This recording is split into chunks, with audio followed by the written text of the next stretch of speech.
Hey, what's up guys? This is Anthony from Anthony's Customs, and for this review we're looking at the D-Art Megaman X Vial figure. That's his American name.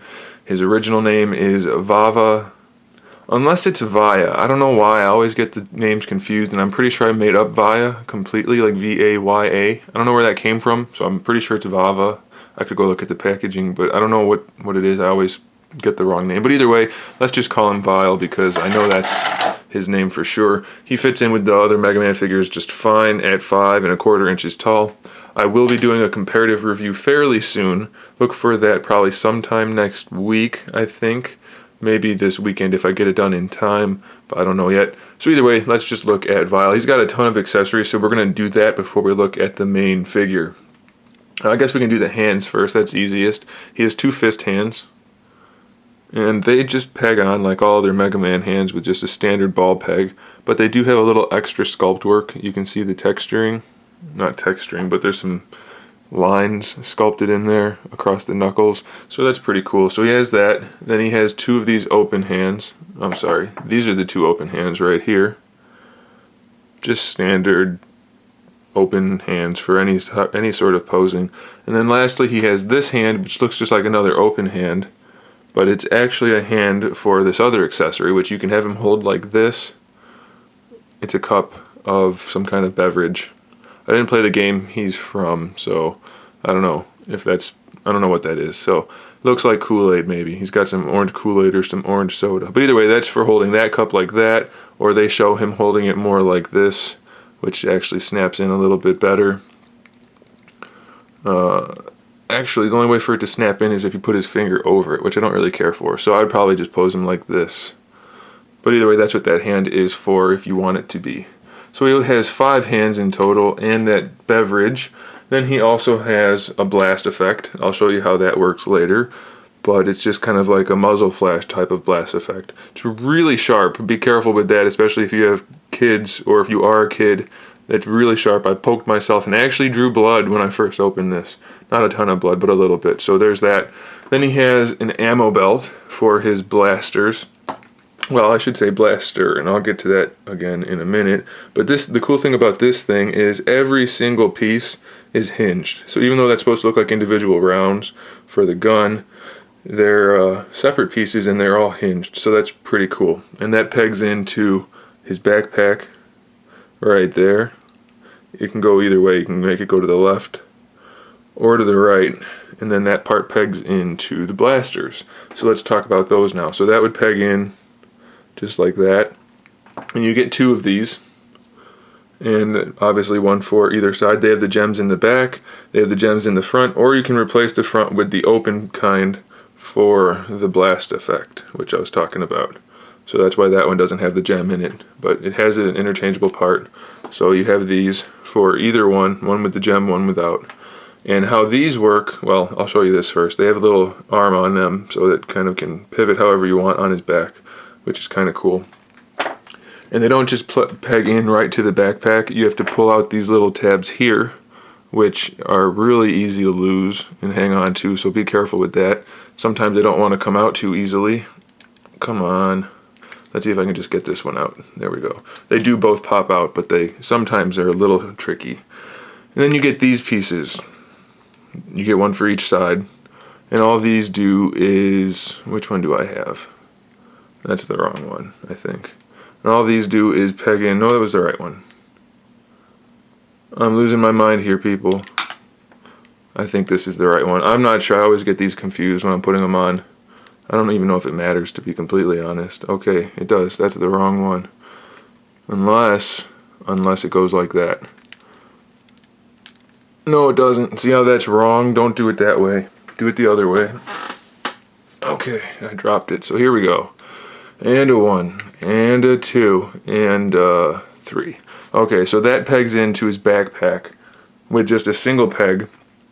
And I'll get to why I mentioned that in a second. And then this just pegs onto that peg. So that gives him his cannon. However you want to pose it, you can do so. And the reason I mentioned the single peg is when you're trying to pose this comes out really easily. And it swivels, even though it shouldn't swivel. Because, I mean, it presses up against the purple, so it can't technically move anywhere. So it just pops out like that. if you're trying to pose this, it's very easy for that to just come out. Probably should have pegged in a different way from a design standpoint, but who's counting? Okay, so on to the ammo belt. So this pegs in, like I said, back here, and then you can wrap it around and peg it into the gun. So there you go, that works like that, and as I said, it's fully articulated, so however you want to do it, you can do it. Now here's the problem. If I did put the other gun on here, I can only have one blast effect because it only came with one, and I only have one ammo belt, and it couldn't connect even if I had to. So you're always going to have one gun that's kind of useless, even though they gave you two. So unless you're going to pose him without the ammo belt and without the blast effect, I would recommend only using one of the blasters at a time, just to keep it looking proper. It doesn't really make sense to have two guns if only one of them's firing and one of them has ammo in it.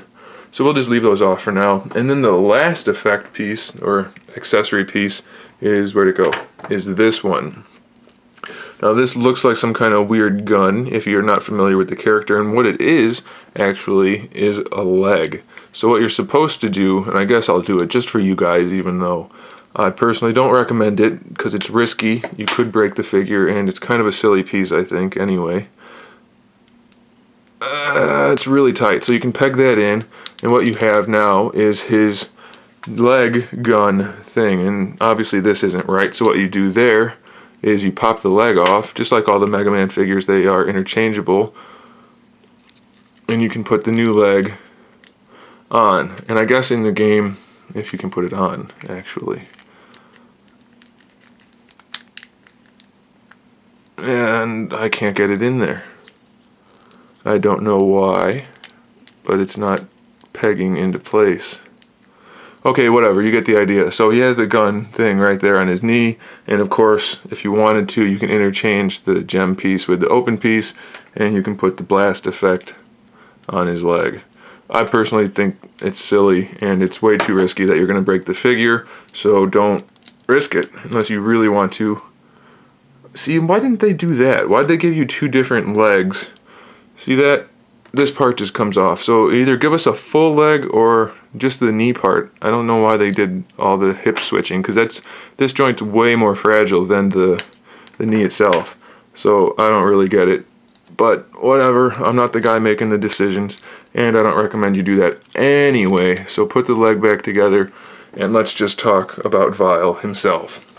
The paintwork on this guy is phenomenal. You have the little red dots on the chest, the little triangles, the logo on his forehead, the paintwork on his head. Everything is painted immaculately. It's so nice. All of the purples are kind of a metallic pearlescent color. Same with the whites, and obviously the golds are metallic. And then the black parts are kind of a nice satin look, so he looks really cool. The contrast is nicely done. The visor's a different color. Obviously it's like a satin black. They just painted it so well. The gems in the ears, obviously, is standard for Mega Man figures, but the gems everywhere and the paintwork, all phenomenal. The articulation, standard Mega Man, slightly different in the engineering, but it's really effectively the same thing. So he's got the neck that has a ball hinge, or a ball peg, then the head itself is on a ball hinge on top of that. So full range of motion for the head, old school ball peg for the shoulder. That ball peg connects to a ball hinge, so you have the shoulder hinge just like a Marvel Legends figure. There's a bicep swivel. Technically it's a double jointed elbow. It looks like a single joint with just a little cap on it. That's what that silver piece is, but it gives him a really good range of motion, so that's nice. The hands are on old school ball pegs, but they have a pretty good range of motion, so that's okay by me. Ball peg for the torso gives it a really good range of motion. Waist swivel, well, the swivel is actually in the diaphragm and in the waist, I think. Let me check that. It may not. Yeah, you technically can swivel the waist also, but it's kind of hard to get a hold of, so you're going to get most of the swivel out of the torso. But the lower torso does have a ball, it is on a ball peg, I believe, unless I'm wrong. Am I wrong? I don't know. Like I said, this one's a little bit older than the others, so it may not have it. I can't really tell. It feels like it should be moving, but it's not really moving, so it may not. So chalk that up to I don't know for sure, and I'm not breaking it to find out. Now the hips are different than the other Mega Mans in that they're just like the Dragon Ball Z figure hips from SH Figure Arts. It's a ball peg that's on a hinge, so you can drop that down, and then you have the full range of motion from there. So that's pretty cool. And then you have the thigh swivel built in, just like the Dragon Ball Z figures. The knee joint is just like the elbow. It's a double joint technically with this cap on it. Good range of motion. Then the ankles have a ball peg connected to a ball hinge, so they have full range of motion. You won't have any trouble posing this guy, even though he has these big goofy feet like all Mega Man figures do. No problem at all getting him to stand or pose at all. Then again, you have the gems in the feet and some really cool paintwork and sculpt work. So there is the rundown for Vile. Tons of cool accessories, good paintwork, good sculpt work, good articulation. What more could you ask for? I highly recommend it. Thanks for watching, guys. Stay tuned for more figure reviews, custom figures, and other good stuff. And in the meantime, keep collecting.